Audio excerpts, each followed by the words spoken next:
Y Jesús volvió en el poder del Espíritu a Galilea, y se difundió su fama por toda la tierra de alrededor, y enseñaba en las sinagogas de ellos, y era glorificado por todos.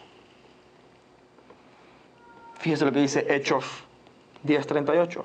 Como Dios ungió con el Espíritu Santo y con poder a Jesús de Nazaret, y como éste anduvo haciendo bienes y sanando a todos los oprimidos por el diablo, porque Dios estaba con él.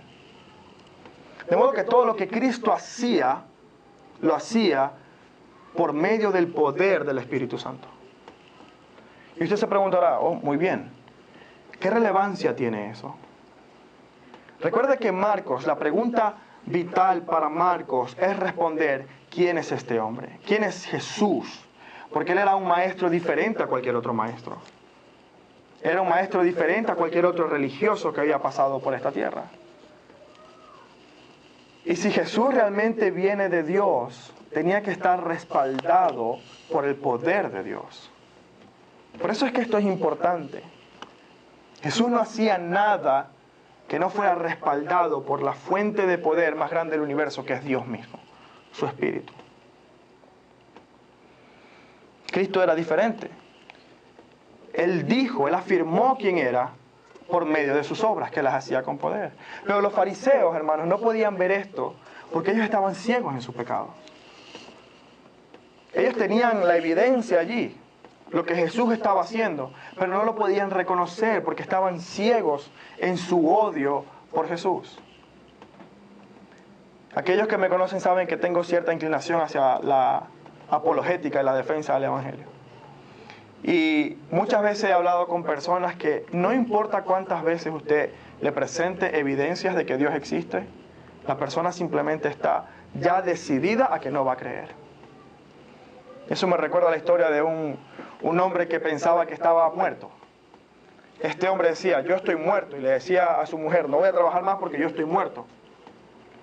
Y renunció a su trabajo y se pasaba todo el día en el sofá así porque estaba muerto. Y la mujer dice, tengo que hablar con mi marido, y lo llevó a un psicólogo.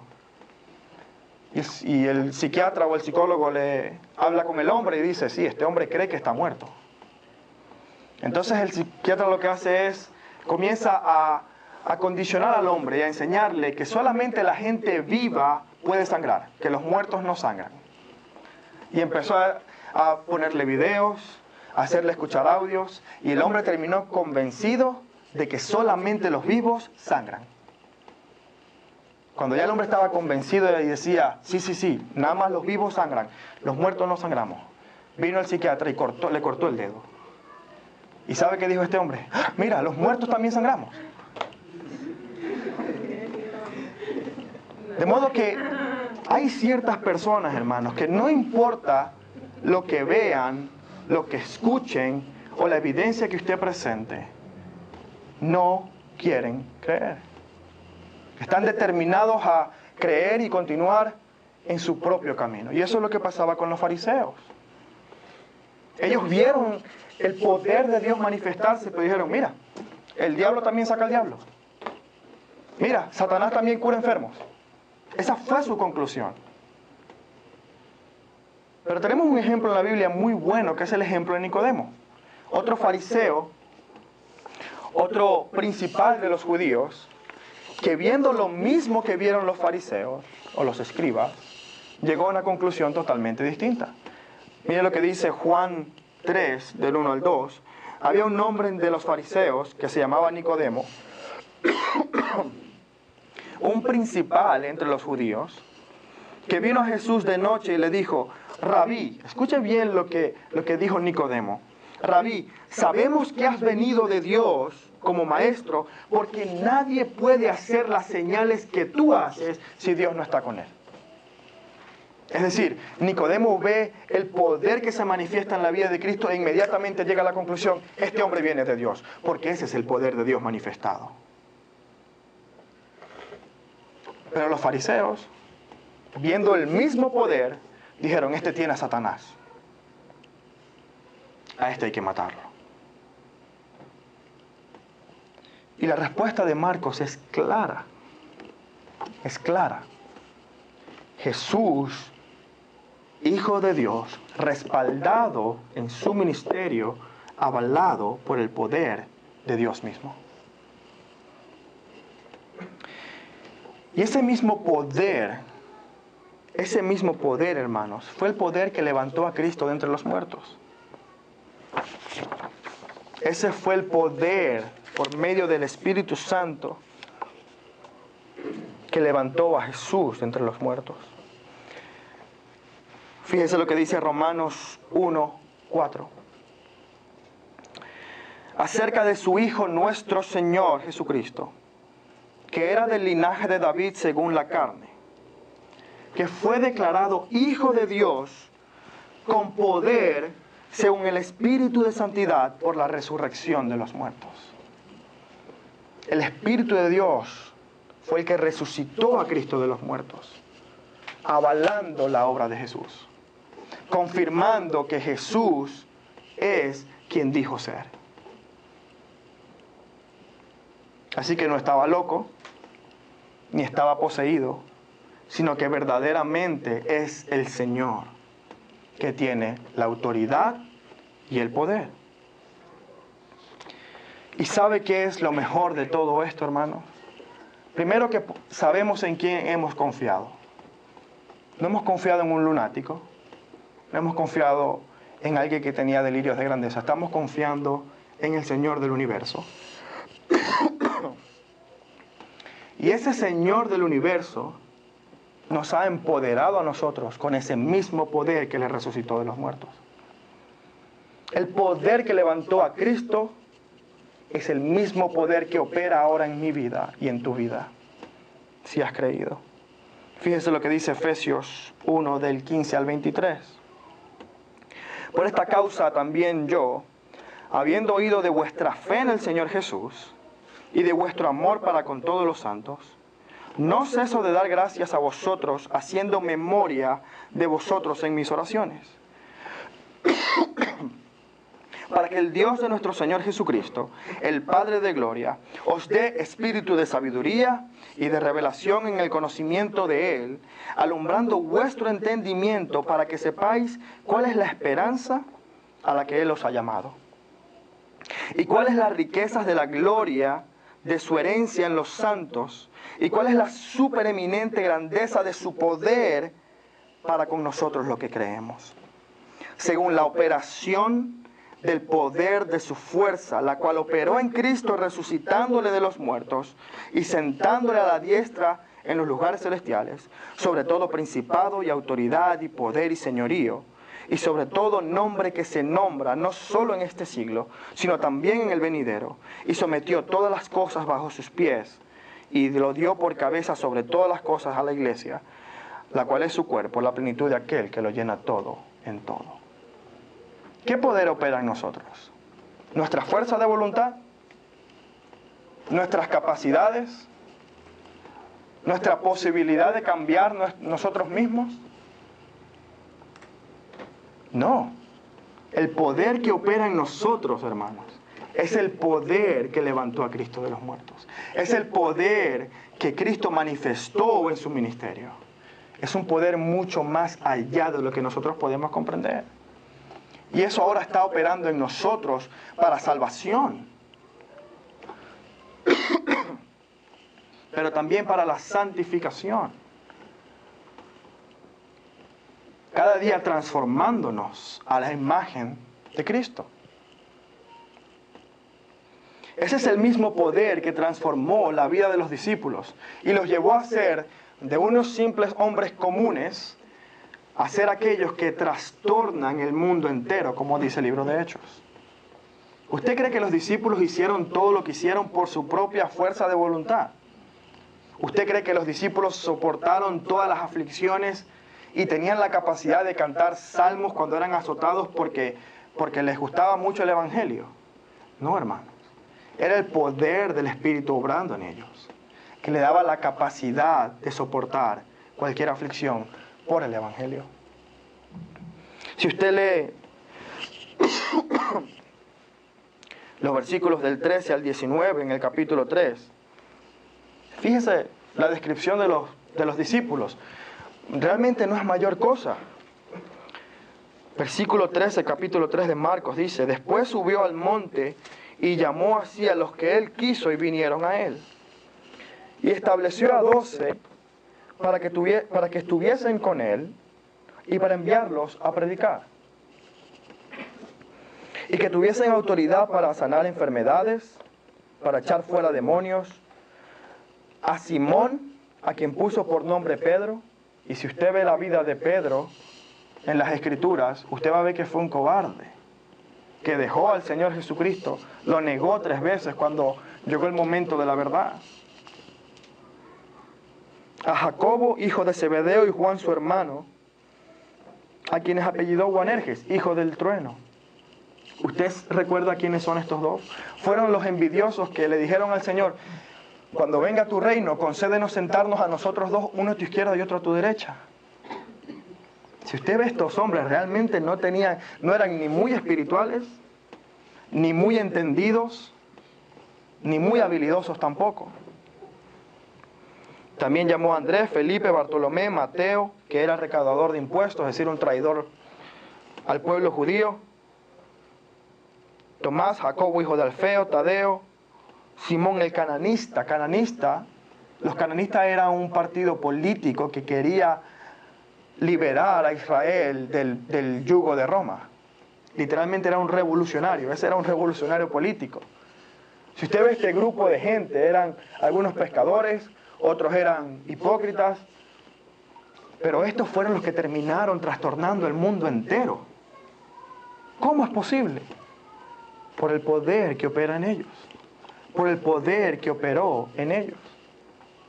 Fíjese lo que le dice el Señor a sus discípulos después de la resurrección en Hechos 1:8.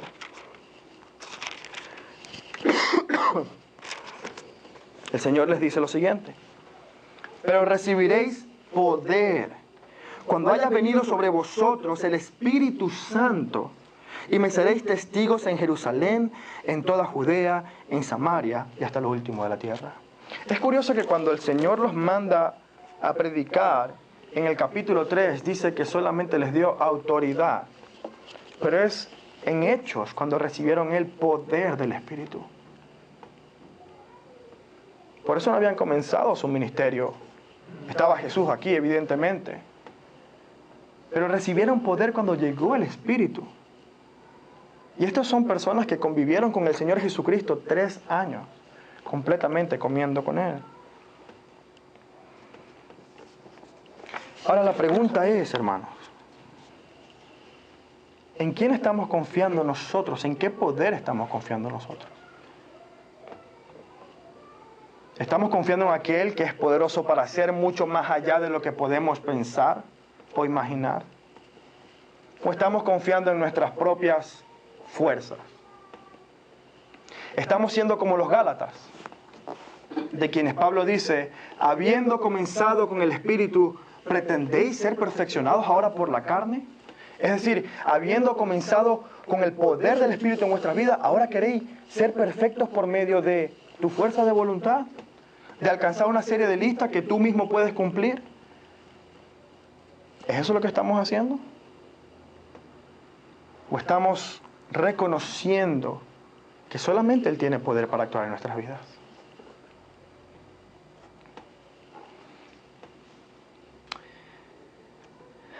Hermanos, el poder que Dios nos ha dado por medio de su Espíritu tiene una función muy específica. Primero es transformarnos a la imagen del Señor. Y en segundo lugar es capacitarnos para la tarea del ministerio. Cuando el Señor le dijo a los discípulos: recibiréis poder y me seréis testigos, lo dijo porque no podemos ser testigos de Él sin su poder.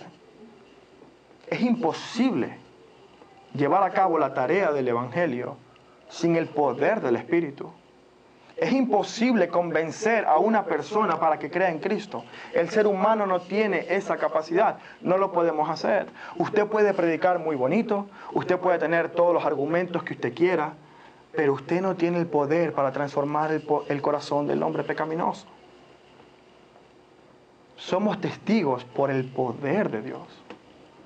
Somos transformados por el poder de Dios. Tenemos una esperanza que no nos avergüenza porque es una esperanza fundamentada en el poder de Cristo, en el Espíritu Santo. Y esta es una relación, esta relación de recibir su poder es algo que no se da por sangre. Pertenecer a la familia de Dios y pertenecer a ese grupo de creyentes que han recibido, todos los creyentes que han recibido el Espíritu de Dios, no es algo que se da por consanguinidad. Mucha gente dice, bueno, mis padres son cristianos, yo también voy al cielo, ¿no?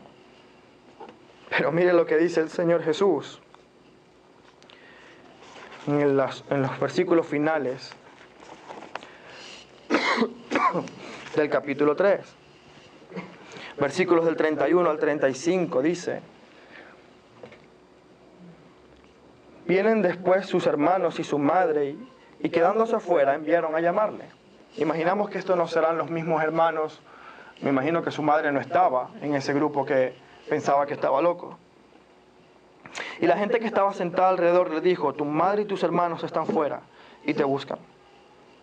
Y él le respondió: ¿quién es mi madre y mis hermanos? Y mirando a los que estaban sentados alrededor de él, dijo: he aquí a mi madre y a mis hermanos. Porque todo aquel que hace la voluntad de Dios, ese es mi hermano y mi hermana y mi madre. En pocas palabras, Cristo no da su espíritu a aquellos que son familiares de sangre, sino a aquellos que hacen la voluntad de Dios. ¿Y cuál es la voluntad de Dios, hermanos? ¿Que cumplamos una serie de reglas? No. Dos cosas. Lo mismo que el Señor nos llamó a hacer en el capítulo 1, versículo 15. El tiempo se ha cumplido, el reino de Dios se ha acercado, arrepentíos y creed en el Evangelio. Yo te invito hoy a que no solamente reconozcas la autoridad de Cristo como el Señor, sino a que también reconozcas su poder en tu vida. Yo te invito hoy a que si no has puesto tu esperanza en Jesús, a que lo hagas hoy. A que reconozcas que delante de un Dios justo estás lleno de pecado. Al igual que lo estoy yo, al igual que lo estamos todos acá. Y te animo a que creas en aquel que tiene la autoridad y el poder para perdonarte y hacerte nuevo. Y que vayas y proclames este evangelio con el poder que te da el Espíritu. Hermanos, si tan solo entendiéramos lo que Dios nos ha dado en su Espíritu Santo, si tan solo comprendiéramos la profundidad del poder de Dios en nuestras vidas, yo creo que todos viviríamos diferente. Porque Él no nos ha dado un espíritu de temor, como decía 2 de Timoteo, sino un espíritu de poder, amor y dominio propio. Amén. Oremos. Padre, gracias te damos por tu palabra. Gracias, Señor, porque no está en nuestras fuerzas, no está en nuestra capacidad hacer algo para tu obra, Señor. No está ni siquiera en nosotros mismos el poder creer en ti, sino que todo lo haces por medio de la maravillosa obra de tu Espíritu. Yo te ruego, Señor, que sea tu Espíritu hoy convenciendo nuestras mentes, hablando a nuestras vidas, recordándonos cuán gran poder ha puesto a nuestra disposición para cumplir tu voluntad. Ayúdanos a entender, Señor, el gran poder que tu Espíritu nos da para que podamos vivir conforme a tu voluntad. Ayuda a que esta iglesia, Señor, no confíe en métodos, en estrategias, en habilidades humanas, sino en el único poder de tu Espíritu Santo. Ayúdanos a reconocer, Señor, que no somos nosotros quienes hacemos la obra, sino que es tu Santo Espíritu el que la hace. Y que tú seas glorificado por todos y en todos en medio de esta congregación. En el nombre de Jesús, amén.